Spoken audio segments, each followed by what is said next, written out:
হযরত আবু যর গিফারি শুধুমাত্র বলেছিলেন ইবনা সাউদা, এ কালো মেয়ের সন্তান। রাগ হয়ে এই শুধু বলেছিলেন। গোলামকে পয়গম্বরের দরবারে বলে, পয়গম্বর, আপনার সাহাবী আবু যর আমাকে বলে গালি দিয়েছে। আল্লাহর নবী কথা কয় নাই, তুই তো গোলাম, আবু যর হলো আমার প্যারা সাহাবী। দেরি করে নাই পয়গম্বর সাথে সাথে আবু যরকে ডেকে বললেন, ইন্না কামরুন ফিকা জাহিলিয়াতুন। আবু যর, কতদিন হয়ে গেল ইসলাম গ্রহণ করলাম, এখনো আবর্তন করতে পারলাম। সুবহানাল্লাহ বলে। এরা তোমাদের অধীনস্থ হয়ে কাজ করে, তোমার গোলাম, তোমার বান্দি, তোমার কর্মচারী। কিন্তু মনে রেখো, দুনিয়ার এই তরতিবটা, নিজামটা কে সাজাইছেন? জোরে কোন। সূরাতুল যুখরুফের মধ্যে আমার আল্লাহ বলেন, নাহনু কাসামনা বাইনাহুম মাঈশাতাহুম ফিল হায়াতিদ দুনিয়া ওয়া রাফা'না বা'দাহুম ফাওকা বা'দিন দারাজাত লিয়াত্তাখিযা বা'দুহুম বা'দান সুখরিয়া ওয়া রাহমাতু রাব্বিকা খায়রুম মিম্মা ইয়াজমাউন। আল্লাহ বলেন, দুনিয়ার নিজামটা আমি সাজাইছি, কাউকে ধনী বানাইছি, কাউকে গরিব বানাইছি, কাউকে মালিক বানাইছি, কাউকে কর্মচারী বানাইছি।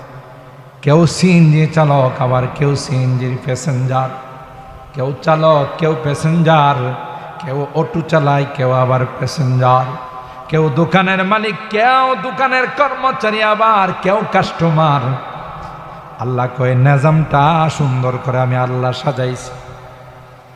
সাইয়্যিদানা হযরতে, আপনাদের কষ্ট হচ্ছে বেশি, সাইয়্যিদানা হযরতে আদম আলা নবিয়িনা আলাইহিস সালাম সমস্ত রূহগুলোকে যখন আল্লাহ রূহের জগতে একত্রিত করেছে, হাদিসের মধ্যে আসে,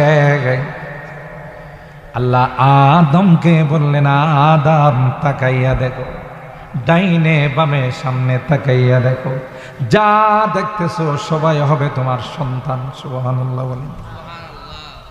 হযরত আদম দেখলেন, কেউ সুন্দর, কেউ কালো, কেউ লম্বা, কেউ খাটো, কেউ ধনী, কেউ গরিব, কেউ মালিক, কেউ কর্মচারী। আদম আলাইহিস সালাম আল্লাহকে কয়, লাউ সাওয়াইতা বাইনাহুম, আল্লাহ সবগুলোই তো আমার সন্তান, একরকম বানাইলে ভালো ছিল না? কাউকে লম্বা বানাইছেন, কাউকে খাটো বানাইছেন, কেউ কৃষ্ণাঙ্গ, কেউ শ্বেতাঙ্গ, কেউ কালো, কেউ ধল, কেউ ধনী, কেউ গরিব, কেউ মালিক, কেউ ফকির, কেউ আমি। কথা বলেন ঠিক কিনা? এখান থেকে শিক্ষা নিতে হবে, বাবা যিনি হয়, মা যিনি হন, সন্তানদের প্রতি তাদের একরকম দৃষ্টি রাখা উচিত। এক সন্তানকে 2 কানি জমিন দেয়া গেছেন, আর এক সন্তানকে কিছু দেন নাই। এরকমের লোক তো রাধিকা নাই, ব্রাহ্মণবাড়িয়াতে নাই। একজনকে বেশি দেয়, আরেকজনকে কম দেয়। এই কারণে সন্তানদের মধ্যে মারামারি হয়, সন্তানদের মধ্যে মারামারি হয়। তোরে বাবা বেশি দেয়া গেছে, আমারে কম দেয়া গেছে, কেন এটা করল? এই ভাগ আপনি দেওয়ার কে? আপনি দুনিয়া থেকে চলে গেলে আল্লাহর কালাম যার যার বন্টন, যার যার অংশ তার কাছে পৌঁছাই দিবে। আপনি বেইনসাফি করতে গিয়ে তাদের মধ্যে ঝগড়া লাগান, তাদের মধ্যে বাকবিতণ্ডা হয়, মারামারি হয়। বাবার উচিত সবার প্রতি একরকম দৃষ্টি রাখা। আবু যর বেঈমান হয়ে গেছে। তখনকার সময়ে যারা ইমানদার হতো তাদেরকে কি বলা হতো? কথা কয় না, বেঈমান বলা হয়। সবা বেঈমান হয়ে গেছে। যেমন আপনি যদি কখনো পাবনা পাগলখানায় যান, যে দেখে আসি পাগলখানাটা কেমন, তো গেলি ওখানকার পাগল যেগুলো আছে এগুলো আপনার খুব, হে তোর মাথা নষ্ট হয়েছে, তুই পাগল হয়েছিস, ইয়া নাইছিস কি লেগে। এরা যেমন পাগল, আর একটা সুস্থ মানুষকে দেখলেও কি মনে করে, আলমার ও ইয়াকিসু আলা নাফসি, প্রত্যেকে নিজের উপর অন্যকে কি করে ধারণা করে। তো এরা বেঈমান, মুশরিক, পৌত্তলিক, মূর্তি পূজক। কেউ ইমানদার হয়ে গেলে তাকে তারা বেঈমান বলত। এই কথা বলার পর আবু যর গিফারি রাদিয়াল্লাহু তাআলা আনহুর উপরে ঝাঁপায়া পড়ছে। একটা পর্যায়ে তাকে মেরেই ফেলে। হযরতে আব্বাস রাদিয়াল্লাহু তাআলা তার উপরে যায় পড়লেন, হায় এই কার উপরে তোরা আঘাত করল? গিফার গোত্রের লোক। আমাদের সিরিয়াতে ব্যবসা বাণিজ্য করতে গেলে এই এলাকা দেয়া যাইতে হয়, ফাটে ফালায় কিন্তু সাইজ করে ফালাইব। এরা কিন্তু সুবিধা মতো ব্যবসা করতে যখন তোরা যাবি আর এদের গোত্রের একজন মানুষকে তোরা মারবি, খবর করে ফেলাই। এই কথা বলে তিনি বাঁচাইছেন। হযরতে আবু যর গিফারি রাদিয়াল্লাহু তাআলা রক্তাক্ত হয়ে গেছেন। কিসের জন্য? দ্বীনের জন্য, ইসলামের জন্য। হযরতে উসমান ইবনে আফফান রাদিয়াল্লাহু তাআলা আনহু ইসলামের কত নম্বর খলিফা যেন ছিলেন তিনি? তাও আপনারা জানেন না। এক এলাকায় তাবলীগের জামাত গেছে, গিয়া এলাকার মানুষকে জিজ্ঞাসা করতেছে, বলেন তো আমাদের নবীর নাম কি? শেখ মুজিব। বুঝেন নাই? কেমন ইসলামী শিক্ষায় শিক্ষিত, নবীর নাম জিজ্ঞাসা কয় শেখ মুজিব। আমরা এই রকমের ইমানদার, ইসলাম সম্পর্কে আমাদের কোনো ধারণা নাই। আল্লাহ আমাদের হেফাজত করেন। হযরতে মুআবিয়া রাদিয়াল্লাহু তাআলা আনহু চিঠি লিখলেন সিরিয়া থেকে আমিরুল মুমিনিন হযরত উসমান ইবনে আফফান রাদিয়াল্লাহু তাআলা আনহুর কাছে। বুখারী শরীফের হাদিস। আপনারা মনে করেন না যে হুজুরের মধ্যে বসে গল্প করতেছে, এখন তো বিপদ। বুখারী শরীফের হাদিস না করলেও একদল কি কই জানেন, এটা সহিহ হাদিস না। আপনাদের এই এলাকায় নাই, আমাদের ঢাকাতে আছে একদল বাইরেছে, এরা সহিহ হাদিস না জয়ীফ হাদিস না দুর্বল হাদিস বগল বুখারী শরীফ লয়া লয়া ঘুরে। কথা কয়, এটা গল্প না, বুখারী শরীফের কথা। যে আবু যরকে আপনি একটু ডাইকা নসিহত করে দেন, কাহারও ঘরে যদি একদিনের বেশি খানা দেখে কোনো কথা নাই, পিটানো শুরু করে। এত বিশাল ফিতনা হয়ে যাইতেছে এলাকায়। তো হযরত উসমান ইবনে আফফান রাদিয়াল্লাহু তাআলা আনহু যেহেতু মুরব্বী সাহাবী আবু যর গিফারি রাদিয়াল্লাহু তাআলা, একটা মাজমা, একটা মজলিস বসাইছেন। সাহাবীদেরকে বলছেন যে আমি ইদ্তেখার করা, স্টক করা খোরাক ঘরের মধ্যে রাখার বিষয়ে মাসআলা উঠাবো। আপনারা একে একে মতামত দিবেন, তাতে আবু যর গিফারি বুঝে যাবে যে না, এটা আমি যা করতেছি ঠিক। এটার সমাধানের জন্য এমন একটা সুরত বাইর করছে। আবু যর গিফারি কেউ ডাকছে, আমিরে মুআবিয়াকেও ডাকছে। ডাকার পর এই মাসআলা তিনি যখন উত্থাপন করছেন, কোনো সাহাবী জবাব দিতে পারে নাই। সবার আগে লাঠি নিয়ে দাঁড়াইছে আবু যর গিফারি রাদিয়াল্লাহু তাআলা। সুবহানাল্লাহ কইবেন না? যে আমিরুল মুমিনিন, যেই ব্যক্তি একদিনের বেশি খোরাক ঘরের মধ্যে রাখবে তারে পিটায় আমি চামড়া উঠায় ফেলাম। হযরতে ওসমান ইবনে আফফান চিন্তা করে দেখলেন, হায়রে, যেই কারণে এখানে মজলিস বসাইলাম যে মাসআলার হল করব, হল তো দিয়ে দিছে লাঠি দিয়ে, আর কারো তো কথা বলতেই দিই। তখন হযরতে আবু যর গিফারি রাদিয়াল্লাহু তাআলা আনহুকে বললেন, আপনি মনে কিছু না করলেন, আপনি মুরব্বী সাহাবী, আপনি লোকালয়ে বসবাস করেন না। লোকালয়ে বসবাস করলে প্রতিদিন দেন দরবার করা লাগবে, বিচার সালিশ করা লাগবে। আপনি রাবাজা নামক জায়গাতে ওখানে বসবাস করেন, ওখানে নির্জনে থাকেন, বাইতুল মাল থেকে আপনার থাকা খাওয়া আর এগুলো সব বন্দোবস্ত করেন। খলিফাতুল মুসলিমিনের হুকুম মানা। ওয়ালাউ কানা আবদান হাবশিয়া, যদিও সে একটা গোলাম হয়, কালো গোলাম, তারপরও তার কথা মানত। এই আবু যর গিফারি রাদিয়াল্লাহু তাআলা আনহুর ঘটনা। তিনি তার গোলামকে রাগ হয়ে একদিন বলছিলেন, ইয়াবনা সাউদা, হে কালো বান্দির বেটা, এটাই তার গালি ছিল, আর কিছু না। ইয়াবনা সাউদা, মা একটু কালো ছিল তো, ও সেই ইয়াবনা সাউদা, হে কালো বেটির সন্তান। এ গোলামেনি করছে কি, বিচার দিয়ে দিছে সরাসরি আল্লাহ নবীর আদালতে। সুবহানাল্লাহ।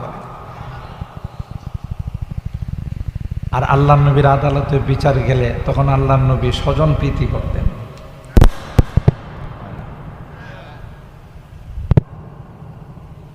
দলীয় লোকজনের ব্যাপারে একটু অন্য রকমের রায় দিতেন, নিজস্ব পরিচিত লোকদের ব্যাপারে অন্য রকমের রায় দিতেন। সুবহানাল্লাহ। ইসলাম আমাদের কি শিখাইছে আমরা তার ধারে কাছে। কত মানুষকে নির্দোষ বিভিন্ন কলা কৌশলে তাদেরকে ফাঁসির কাস্টে ঝোলানো হয়েছে। কথা কয় ধরা পড়বে না? ওয়ানাদাউল মাওয়াজিনাল কিসত লিয়াউমিল কিয়ামা ফালা তুযলামু নাফসুন শাইআ ওয়া ইন কানা মিসকালা হাববাতিন মিন খারদালিন আতাইনা বিহা ওয়া কাফা বিনা হাসিবিন। আল্লাহ বলেন, কিয়ামতের কঠিন ময়দানে ইনসাফের আদালত কায়েম করব। এমন ইনসাফের আদালত কায়েম হবে, দুইটা পশুর মধ্যে যদি কোনো জুলুম হয়ে থাকে, ময়দানের মধ্যে বন্দের মধ্যে দুইটা ষাঁড় খোঁটা দেয়া রাখছে, দেখা গেছে একটা ষাঁড় আর একটার ষাঁড়কে শিং দিয়া গুতা দেয়। কথা কয় না? মনে ঘুমিয়ে গেছেন আপনারা? একটু কথা বলবেন, 12টার ভিতরে দোয়া করব ইনশা, লং টাইম নিব না। আল্লাহ পাক রব্বুল আলামিন ওই যে দুর্বল ষাঁড়কে শিং দিয়া গুতা দিয়েছিল, সবলকে দুর্বল বানাবেন আর দুর্বলকে আল্লাহ সবল বানাবেন। সুবহানাল্লাহ। দুইটা ষাঁড়কে, দুইটা গরুকে একত্রিত করে আল্লাহ দুর্বলকে বলবেন, দুর্বল, দুনিয়ার জমিনে তোমার উপর জুলুম করেছিল সবল ষাঁড়ে, আজকে আমি আল্লাহ তাকে দুর্বল বানাই দিলাম, তোমাকে সবল বানাই দিলাম।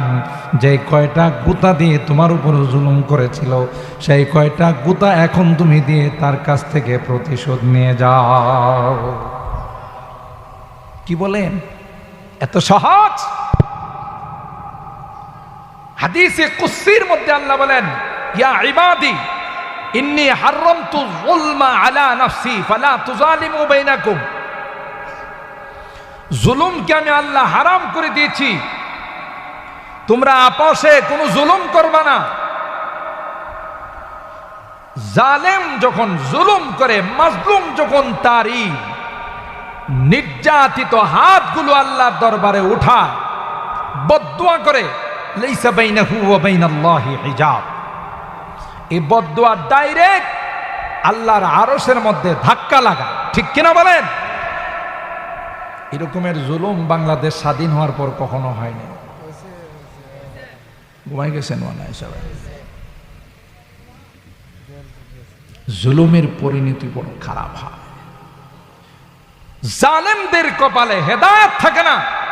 ইন্নাল্লাহা লা ইয়াহদিল কওমাজ যালিমিন।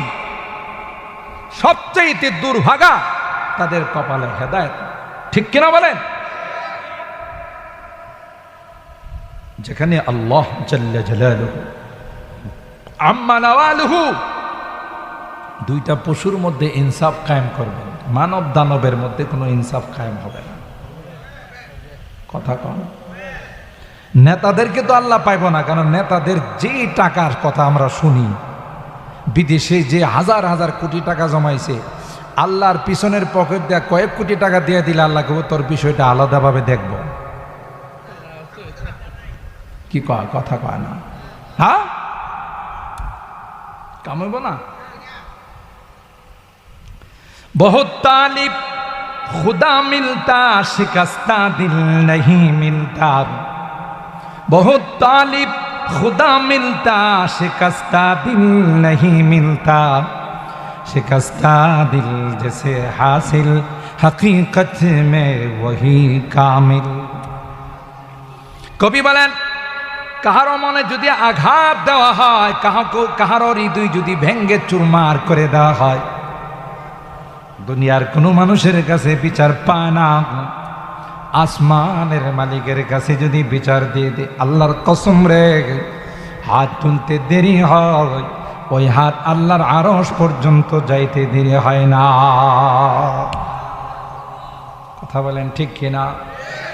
जो जलाता है किसी को खुद जलता है जरूर, जो जलाता है किसी को खुद जलता है जरूर, शमा भी जल जाता है परवाना जल जाने के बाद, शमा भी जल जाता है परवाना जल जाने के बाद। আরেকজন যে জ্বালাইবা তোমারও জ্বলা লাগবে, কারণ এক মাগে, কথা কয় না, এক মাগে শীত যায় না। কথা মনে রাখো, দুনিয়াতে বিচার পাবে না, আসমানের মালিকের কাছে বিচার। আর মালিকের আদালতে কোনো দুই নাম্বারই নাই, মালিকে কোনো বিচারক নয়, বিচারের দিনের মালিক। সুবহানাল্লাহ। আলহামদুলিল্লাহ রাব্বিল আলামিন আর রহমানির রহিম মালিকি ইয়াউমিদ্দিন। তিনি কিন্তু বিচারক নয়, প্রধান বিচারপতি থেকে নিয়ে সব বিচারপতিরে। সাংবাদিকরা যদি প্রশ্ন করে অমুকের ফাঁসির রায় দিলেন, অমুকের যাবজ্জীবন দিলেন, অপরাধ কই উপরের নির্দেশ, কথা কয় না। বিচারকরা যখন বিচার করে, তারাও কোনো কিছুকে ফলো করে, কোনো চাপের মধ্যে বিচার করে। আল্লাহ ডাক দেয়া কয়, না না, আমি বিচারক নই রে, আমি বিচারের দিনের মালিক, আমি বিচারের দিনের মালিক। আমার উপর কাহারও কোনো পাওয়ার নাই, কাহারও কোনো চাপ নাই। ঠিক কিনা বলেন? আর ভাইরা, বিচারের সিস্টেম কি হবে এটাও আল্লাহ কোরআনে কারীমের বহু জায়গায় বলে দিয়েছেন। বাদী বিবাদী উভয়ের বক্তব্য শোনার পর সাক্ষী তালাশ করতে হবে। এক পক্ষে যদি কোনো কথা শুনে রায় দেওয়া হয়, আল্লাহ কয় এটাও তুমি ঠিক করলা না, তুমি বেইনসাফ করলা। হযরত দাউদ আলাইহিস সালাম, তার কাছে একজন এসে বললেন, ইন্না হাযা আখি লাহু 99 নাজা ওয়ালিয়া নাজাতু ওয়াহিদা ফাকালা আকফিলনিহা ওয়া'আজ্জানি ফিল খিতাব। বললেন, হুজুর আপনার কাছে একটা বিচার নিয়ে আসছে, একটু পানি নিয়ে আসতে, এক গ্লাস পানি। আপনার কাছে একটা বিচার নিয়ে আসছে। এই যে আমার ভাই, তার 99টা দুম্বাস, আমার মাত্র একটা। এই ভাই আমার কাছে প্রস্তাব দিছে, কোরআনের কথা কিন্তু, সূরা সাদের আয়াত। আমাকে বলল যে তোমার মাত্র একটা, আমার 99টা, একটার কারণে আমার 100টা পূরণ হইতেছে না, তোমার একটা দিয়ে দাও। দিয়ে দিলে আমার 100 হয়ে যাবে। কথা কয় না, ঠিক না? যেমন আমাদের বন্ধু রাষ্ট্র, আপনারা চিনেন কিনা জানি না, আমাদের আশেপাশে যে রাষ্ট্র আছে এটার নাম কি? বন্ধু রাষ্ট্র। আমাদের বন্ধু, প্রাণের প্রাণ, জানের জান, এরা আমাদের স্বাধীনতায় সহযোগিতা করছে। এই জন্য আমরা তাদেরকে কলিজার টুকরা বন্ধু মনে করি। তো এই বন্ধু রাষ্ট্র, আমাদের দেশ যখন স্বাধীন হয়েছে, দেশের মুক্তিযোদ্ধা যারা, গর্বিত সন্তান যারা, তাদেরকে জিজ্ঞাসা করে দেখেন, এ দেশে যা কিছু মূল্যবান জিনিস ছিল সব ট্রাকে করে ওপারে নিয়ে গেছে। এই যে টোয়া টোয়া নিয়েছে, মুরব্বীরা দেখছে, বলতেছে কথা কন ঠিক কিনা? কেন? এরা আমাদের বন্ধু, সেপারেট হয়েছে, জুদা হয়েছে পরিবার থেকে। তো বন্ধু খবর পাইছে, আয়সা করতেছে, দোস্ত খুব কষ্ট লাগলো, পরিবার থেকে তোমার জুদা করে দিছে, সেপারেট করে দিছে, পৃথক করে দিছে। কি কি পাইছো? আরে ভাই কি আর, একটা প্লেট, একটা পাতিল, আর এরকমের একটা চেয়ার পাইছি, একটা চৌকি পাইছি। তো ওই বন্ধু কি কইতেছে জানেন? বলতেছে যে দোস্ত এগুলো দিয়ে তো আর তোমার সংসার চলবো না, তো তুমি একটা কাজ করো, যেগুলো পাইছো এটা আমারে দিয়া দাও, তোমার তো নতুন করে কিনাই লাগবো। কথা কয় না। আচ্ছা বলুন তো দেখি, হে বন্ধু না রাক্ষস? বন্ধু না রাক্ষস?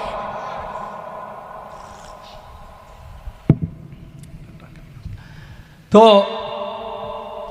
হ্যাঁ, যদি প্রকৃত বন্ধু হতো তাইলে বলতো দোস্ত এমনি তো তোমার মন খারাপ, সেপারেট হয়ে গেছো, তোমার কি কি লাগবে বলো, আমি লিস্টি করে তো আমি বাজার থেকে কিনে দিয়ে যাবো। কি বলেন? এ যদি যা পাইছে সেইটিও নিয়ে যা, এটা কি বন্ধু না রাক্ষস? তা আমাদের এই মার্কা বন্ধু হলো ইন্ডিয়া, যে ইন্ডিয়া আমাদের সব কিছু নিয়ে গেছে, এরপরও রাত্রের আধারে বেড়িবাঁধ খুলে দিয়ে আখাউড়ার মানুষ, ফেনীর মানুষ, নোয়াখালীর মানুষকে পানিতে ডুবায় মারার ষড়যন্ত্র করছে। এটা হলো বন্ধু। প্রতিদিন বর্ডারে কয়েকজনকে হত্যা না করলে, 10-15 জন হত্যা না করলে বন্ধুর মনে শান্তি লাগে না। কথা কয় না। বেশি পণ্ডিতি করা ভালো নয়। কোরআনে আল্লাহ বলেন মুসলমানদের বন্ধু কোনো অমুসলিম হতে পারে না। কোরআনের কথা সত্য না আপনার কথা সত্য? আল কুফরু মিল্লাতুন ওয়াহিদা, সমস্ত কাফেররা এরা এক, তাদের একটাই মাত্র মিশন, একটাই মাত্র টার্গেট, মুসলমানদেরকে কিভাবে শেষ করে দেওয়া যায়। ঠিক না বেঠিক? তাইলে বন্ধু যিনি হন সে তার প্রতি দয়াবান। অমুসলিম মুসলমানের কোনোদিন বন্ধু হতে পারে না। ঠিক কিনা বলেন? এটা মনে রাখতে হবে, এটা মালিকের কথা, আল্লাহর কথা। আল্লাহ হযরতে আবু যর গিফারি শুধুমাত্র বলেছিলেন ইবনে সাউদা, এ কালো মেয়ের সন্তান, রাগ হয়ে এই সুটুকুন শুধু বলেছিলেন। গোলামকে পয়গম্বরের দরবারে বলে, পয়গম্বর আপনার সাহাবী আবু যর আমাকে বলে গালি দিয়েছে। আল্লাহর নবী কথা কয় নাই, তুই তো গোলাম, আবু যর হলো আমার প্যারা সাহাবী। দেরি করে নাই পয়গম্বর সাথে সাথে আবু যরকে ডেকে বললেন, ইন্না কামরুন ফিকা জাহিলিয়াতুন। আবু যর কতদিন হয়ে গেল ইসলাম গ্রহণ করলাম, এখনো আবর্তন করতে পারলাম। সুবহানাল্লাহ বলে। এরা তোমাদের অধীনস্থ হয়ে কাজ করে, তোমার গোলাম, তোমার বান্দি, তোমার কর্মচারী। কিন্তু মনে রেখো, দুনিয়ার এই তরতিবটা, নিজামটা কে সাজাইছেন? জোরে কোন? সূরাতুল যুখরুফের মধ্যে আমার আল্লাহ বলেন, নাহনু কাসামনা বাইনাহুম মাঈশাতাহুম ফিল হায়াতিদ দুনিয়া ওয়া রাফা'না বা'দাহুম ফাওকা বা'দিন দারাজাত লিয়াত্তাখিযা বা'দুহুম বা'দান সুখরিয়া ওয়া রাহমাতু রাব্বিকা খায়রুম মিম্মা ইয়াজমাউন। আল্লাহ বলেন, দুনিয়ার নিজামটা আমি সাজাইছি, কাউকে ধনী বানাইছি, কাউকে গরিব বানাইছি, কাউকে মালিক বানাইছি, কাউকে কর্মচারী বানাইছি।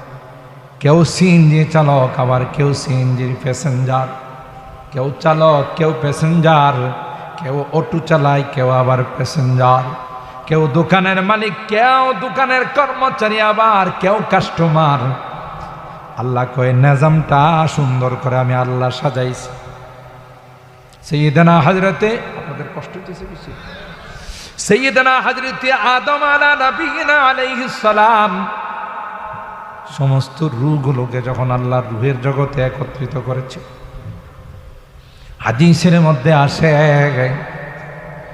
আল্লাহ আদমকে বললেন, আদম তাকাইয়া দেখো, ডাইনে বামে সামনে তাকাইয়া দেখো, যা দেখতেছো সবাই হবে তোমার সন্তান। সুবহানাল্লাহ বলেন। হযরত আদম দেখলেন কেউ সুন্দর, কেউ কালো, কেউ লম্বা, কেউ খাটো, কেউ ধনী, কেউ গরিব, কেউ মালিক, কেউ কর্মচারী। আদম আলাইহিস সালাম আল্লাহকে কয়, লাউ সাওয়াইতা বাইনাহুম, আল্লাহ সবগুলোই তো আমার সন্তান, একরকম বানাইলে ভালো ছিল না? কাউকে লম্বা বানাইছেন, কাউকে খাটো বানাইছেন, কেউ কৃষ্ণাঙ্গ, কেউ শ্বেতাঙ্গ, কেউ কালো, কেউ ধল, কেউ ধনী, কেউ গরিব, কেউ মালিক, কেউ ফকির, কেউ আমি। কথা বলেন ঠিক কিনা?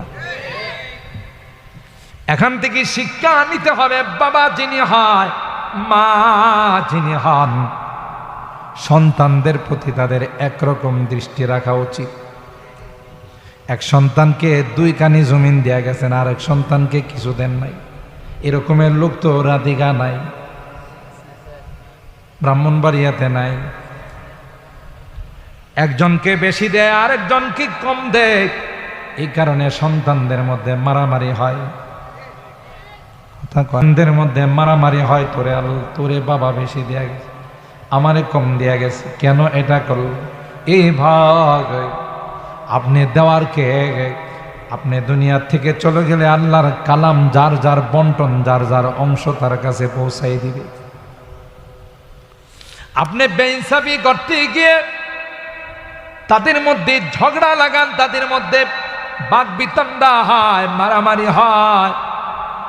বাবার উচিত সবার প্রতি একরকম দৃষ্টি রাখা, একজনের প্রতি সুনজর আর একজনের প্রতি কুনজর। এটা আসলে প্রকৃত অর্থে বাবা নয়। কথা কয় না? রাগ করতেছেন মনে হয়? কোরআনের কথা, হাদিসের কথা। হযরত আদম বললেন, লাউ সাওয়াইতা বাইনাকুম, সন্তান যেহেতু সবগুলো আমার, আল্লাহ সমান করে বানাইলে ভালো ছিল না? সবাই ধনী, সবাই সুন্দর, সবাই লম্বা, সবাই শিক্ষিত। আল্লাহ ডাক দিয়া কয়, আদম তুমি বুঝবা না কি জন্য বেশ কম করে বানাইছি। যদি সবাই যাত্রী হতো, সিএনজি চালানোর লোক পাওয়া যাইত না। সবাই যদি মালিক হতো, তাহলে কর্মচারী পাওয়া যাইত না। সবাই যদি ধনী হতো, তাহলে কামলা পাওয়া যাইত না। এখন দেখবেন আল্লাহ এমন সুন্দর করে সাজাইছেন, আপনি রাধিকা থেকে ব্রাহ্মণবাড়িয়া যাবেন, অটো চালক, সিএনজি চালক দাঁড়াই থাকে। ভাই শহরে যাবেন, কাউতুলি যাবেন, ভাদুঘর বাস স্ট্যান্ডে যাবেন, আসেন। ওখানে আপনাকে এত কষ্টের মধ্যে বিভিন্ন গর্তের মধ্যে চালায়া নেওয়া যায়। আপনি যখন 20 টাকা, 30 টাকা, 40 টাকা তাকে দেন, সে কিন্তু খুশিতে আনন্দে আত্মহারা হয়ে যায়। আপনি হাঁটা লাগে নাই, আপনি সিএনজি করে আপনার গন্তব্যে পৌঁছে গেলেন, আর ওই সিএনজি চালক সিএনজি চালাইয়া সেও খুশি, আপনি ওখানে পৌঁছে খুশি। জোরে বলুন ঠিক কিনা? রিক্সা চালাই, রাত নাই, দিন নাই, বৃষ্টি নাই, রুদ্র নাই, আপনি যখন রিক্সাতে ওইটা জায়গা মতো পৌঁছে যখন তারে 50 টাকা 60 টাকা দেন, খুশি হয় না বেজার হয়? টাকাটা পায় কয়, স্যার আমার নাম্বারটা নিয়ে যান, যত রাতে হোক আপনি ফোন দিলে আমি আইসা পড়ব। আবার মাঝে মধ্যে দেখবেন কিছু রিক্সা চালক যাত্রী নাই, বাটিয়ালি সুরে গান গায়। রিক্সা চালায়, আবার বাটিয়ালি সুরে গান গায়। কি খুশিতে গায় না দুঃখে গায়? কথা কয় না, খুশিতে গায়। আল্লাহ বলেন, আমি প্রত্যেককে যার যার জায়গাতে বানাই দিলাম। না হয় দুনিয়ার নিজাম নষ্ট হয়ে যেত। কিসমত কিয়া হর শাই কো কসম আজল নে, किस्मत किया हर शाय को कस्म अज़ल ने, जिस चीज को जिसके लिए काबिल नजर आया।